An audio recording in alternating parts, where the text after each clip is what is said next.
So Jio Jio అని చెప్పేసి మనం చాలాసార్లు వింటూ ఉంటాం. చాలామందికి కొంతమంది తెలుసు, కొంతమంది తెలియదు. జియో అంటే ఏం లేదు, గవర్నమెంట్ ఆర్డర్. సో ఈ గవర్నమెంట్ ఆర్డర్స్ ఏవైతే ఉన్నాయో ఈ వెబ్ పోర్టల్ 1,00,000కు పైగా జియోలు రహస్యంగానే ఉన్నాయట. చాలా జీవోలు ఇస్తూ ఉంటుంది ప్రభుత్వం, కానీ దానికి సంబంధించి ఎక్కడైనా లీగల్ ఫైట్ చేయాలి, లేకపోతే అధికారులను ప్రశ్నించాలి, ఈ జీవో ఉంది అని చెప్పేసి అడగాలంటే ఆ జీవోలు పబ్లిక్ డొమైన్లో దొరకని పరిస్థితి. ఇవన్నీ ఎందుకు రహస్యంగా ఉంచుతుంది? ఎన్ని జీవోలు ఇప్పటివరకు రహస్యంగా ఉన్నాయో ఒకసారి చూసే ప్రయత్నం చేద్దాం. పోర్టల్లో కనిపించని పరిపాలనా నిర్ణయాల ఉత్తర్వులు 1,00,000కు పైగా జీవోలు రహస్యమే.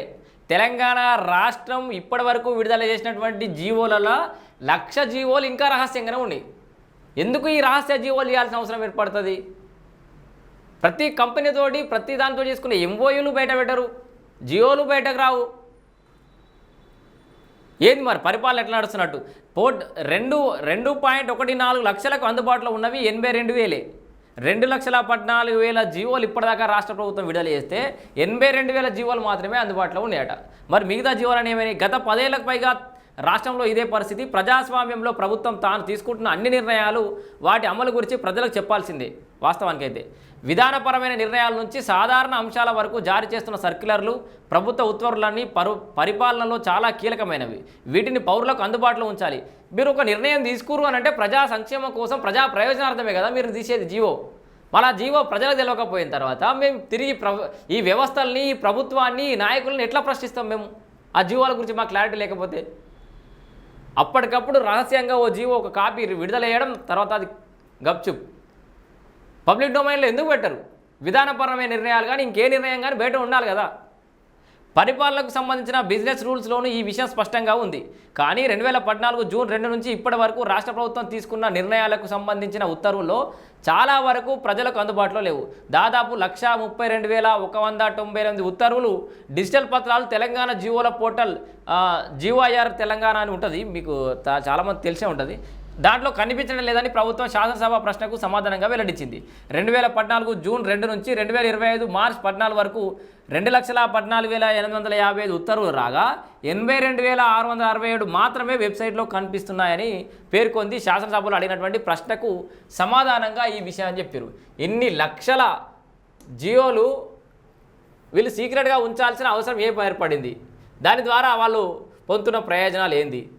గతంలో జారీ చేసిన మరోవైపు పొరుగు రాష్ట్రమైన ఆంధ్రప్రదేశ్ సర్కార్ గతంలో జారీ చేసిన ఉత్తర్వులన్నీ అక్కడి జీవో పోర్టల్లో పొందుపరచడంతో పాటు ప్రతి నిర్ణయ ఉత్తర్వును పోర్టల్లో తప్పనిసరి పెట్టాలని ఆదేశాలు ఇవ్వడంతో అన్ని పోర్టల్గా మన ఇంకా అతిగతి లేని ఆంధ్రప్రదేశ్ చూసి నేర్చుకోవాలి మనం. అట్లాంటి పరిస్థితి తీసుకొచ్చారు మన నాయకులు.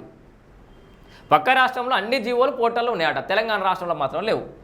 ఒక్కో జీవో కాలపరిమితి 30 ఏళ్ళు. సాధారణంగా జీవోలు manuscript, MS routine RT అని 2 రకాలుగా ఉంటాయి. మ్యాన్ స్క్రిప్ట్ ఒకటి, రొటీన్ ఆర్టీ అని. విధానపరమైన నిర్ణయాల అమలు, కొత్త పథకాల అమలుకు సంబంధించిన జీవోలు ఎంఎస్లో ఉంటాయి. ఇవేంది? మ్యాన్ స్క్రిప్ట్లో. అంటే ఈ మ్యాన్ స్క్రిప్ట్ అనేది ఏంది? కొత్త పథకాలకు సంబంధించిన జీవోలు అన్నట్టు అవి. ఇక మిగతా నిధులు, పరిపాలన ఉత్తర్వులు, పదోన్నతులు, బదిలీల తదితరాన్ని ఆర్టీగా వెలువడతాయి. ఎంఎస్ కేటగిరీ ఉత్తర్వుల కాలపరిమితి 30 ఏళ్ళు ఉంటుంది.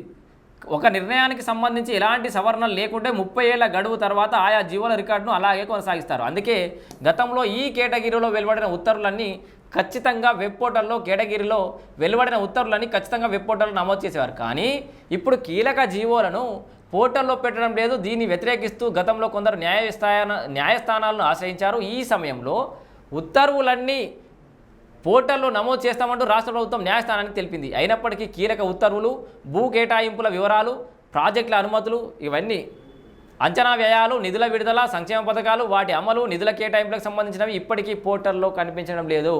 ఒక ఆర్టీ కేటగిరీ జీవోల కాలపరిమితి 5 ఏళ్ళు ఉంటుంది. గడువు తీరే వరకు వాటిని ప్రభుత్వం భద్రపరుస్తుంది. అనంతరం విలువైన జీవోలు ఏమైనా ఉంటే వాటిని అలాగే కొనసాగిస్తూ రికార్డులను అయితే నిర్వహిస్తుంది. సాధారణంగా సర్కార్ నిర్ణయాలకు సంబంధించిన ఉత్తర్వుల కోసం ప్రభుత్వం ఆధ్వర్యంలో ప్రత్యేకంగా పోర్టల్ ఉంటుంది. అందులో అన్ని విభాగాలకు ఐటీ శాఖ ప్రత్యేక లాగిన్ సౌకర్యం కల్పించింది. ఆయా విభాగాల్లో జారీ చేసిన ఉత్తర్వులన్నీ అందులో అప్లోడ్ చేయాలి. ఈ మేరకు ఉన్నతాధికారులు ఆదేశాలు ఇవ్వకపోవడంతో సెక్షన్ అధికారులు ముందుకెళ్లడం లేదు. అదే స్థాయిలో డైరెక్టరేట్లలో క్షేత్రస్థాయిలో అమలు చేయాల్సిన పనులు, విధానాలపై జారీ చేస్తున్న ఆదేశాలు, సర్క్యులర్ సైతం పోర్టల్లో పొందుపరచడం లేదు. ఇక రెవెన్యూ శాఖలో ఒక్కసారి పరిశీలిద్దాం. అసలు రెవెన్యూ శాఖలో ఏం జరుగుతున్నది? క్షేత్రస్థాయి పరిపాలన రెవెన్యూ శాఖ కీలకమైనది. ఇందులో రిజిస్ట్రేషన్లు, భూ కేటాయింపులు, భూ పరిపాలన, సిఎంఆర్ఎఫ్, దేవాదాయ వాణిజ్య పన్నులు ఎక్సైజ్ విజిలెన్స్ ఇలాంటి ప్రధానమైన విభాగాల నుండి ఈ శాఖకు సంబంధించి 2014 జూన్ 2 నుంచి ఇప్పటి వరకు 4173 ఉత్తర్వులు మాత్రమే పోర్టల్లో కనిపిస్తున్నాయి. యోధుడి జూన్ 2014 నుంచి కూడా ఈ 4173 ఉత్తర్వులు మాత్రమే కనిపిస్తున్నాయట. 2019లో 520 ఉత్తర్వులు వెలువడగా వాటిలో 255 మాత్రమే పొందుపరిచారు. 2024లో 603 ఉత్తర్వులకు 100 మాత్రమే పెట్టారు. కొన్నేళ్లుగా జారీ అవుతున్న జీవోల్లో సగం కూడా కనిపించడం లేదు. ఇక సాధారణ పరిపాలనా శాఖకు సంబంధించిన 2022లో పోర్టల్లో పెట్టిన జీవోలు కేవలం 345 మాత్రమే. మరోవైపు ఎంఎస్ కేటగిరీ కింద 245 ఉత్తర్వులు జారీ అయినట్లు కనిపిస్తున్నా పోర్టల్లో 51 మాత్రమే చేర్చారు. ఆర్టీ కేటగిరీలో 1548 జీవోలకు 294 మాత్రమే కనిపిస్తున్నాయి. రాష్ట్ర పరిపాలనలో సాధారణ పరిపాలనా శాఖ కీలక విభాగం. కీలక నిర్ణయాలు, సర్వీస్ నిబంధనలు, బిజినెస్ రూల్స్ అన్ని విభాగం ఆధారంలో జరుగుతాయి. పరిపాలనా శాఖల తెలంగాణ ఆవిర్భావం నుంచి ఇప్పటివరకు ఈ విభాగం కింద భారీ సంఖ్యలో జీవోలు జారీ అయ్యాయి. పోర్టల్లో 9500 మాత్రమే కనిపిస్తున్నాయి అట. పోర్టల్లో అనధికార లేఅవుట్లలో ప్లాట్ల క్రమబద్ధీకరణ కోసం ప్రభుత్వం నిబంధనలు రూపొందించి ఫీజులో 25% రాయితీ కల్పించింది. ఈ మేరకు 2025 ఫిబ్రవరి 20న పురపాలక శాఖ తరపున సిఏ శాంతికుమార్ జీవో నంబర్ 28 జారీ చేశారు. ఈ జీవో ప్రజలకు ఎంతో ముఖ్యమైనది. కానీ ప్రభుత్వ జీవోల పోర్టల్లో పురపాలక శాఖ కేటగిరీలో ఈ జీవో కనిపించడం లేదు. పురపాలక శాఖ దీని అంతర్గత కేటగిరీ కింద చేర్చుతూ ప్రజలకు ఎల్ఆర్ఎస్పై తెలియనియండి. ఎల్ఆర్ఎస్ తీసుకుంటున్నావు, పైసలు తీసుకుంటున్నావు, ఫోన్ చేసి ఆప్షన్లు అంటున్నావు, ఆఫర్లు అంటున్నావు. మరి దాంట్లో ఆ జీవోలో ఏముందో జనాలు తెలవాలి కదా. అదెందుకు అంతర్గత అంశం అని చెప్పేసి దాచిపెట్టాల్సిన అవసరం ఉంది? ఇది ఇప్పుడు ఈ ఒక్క ప్రభుత్వం చేస్తున్న తప్పే కాదు. గత 10 ఏళ్ల నుంచి ఇవన్నీ అట్లే పెండింగ్లో పడిపోయినాయట. ఇవన్నీ రాష్ట్ర ఆవిర్భావం నుంచి వెలువడిన జీవోలు 2,14,855 వెలువడితే పోర్టల్లో కనిపిస్తున్నాయి 82,657. ఇందులో బరాస హయాంలోనివి అంటే బీఆర్ఎస్ పార్టీ 10 ఏళ్ళు పరిపాలించింది కాబట్టి వాళ్ళ హయాంలో 79,146, కాంగ్రెస్ హయాంలోనివి 3,511 జీవోలు అయితే వెలువడినాయి. అవన్నిట్లల్లా గిన్ని మాత్రమే బయటగానే పడుతున్నాయి. ఇది 1,00,000కి పైగా జీవోల రహస్యం. సో జీవోలన్నీ కూడా పబ్లిక్ డొమైన్లో పెట్టాల్సిందే. ప్రతి జీవో గురించి ప్రతి పౌరుడి కూడా ఖచ్చితంగా తెలియాల్సిన అవసరం ఎంతైనా ఉంది. దీని గురించి అందరూ కూడా లేవనెత్తాల్సిందే. పరిపాలనా శాఖల తెలంగాణ ఆవిర్భావం నుంచి ఇప్పటివరకు ఈ విభాగం కింద భారీ సంఖ్యలో జీవోలు జారీ అయ్యాయి.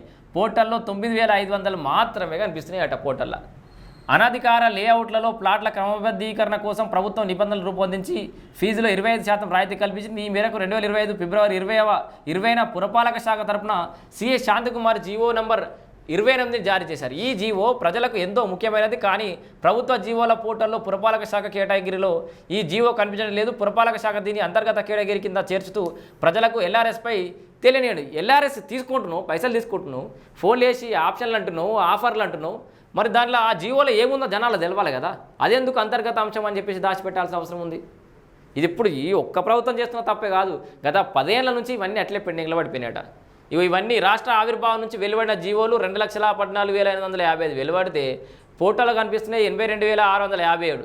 ఇందులో బరాస హయాంలోనివి అంటే బీఆర్ఎస్ పార్టీ 10 ఏళ్ళు పరిపాలించింది కాబట్టి వాళ్ళ హయాంలో 79,146, కాంగ్రెస్ హయాంలోనివి 3,511 జీవోలు అయితే వెలువడినాయి.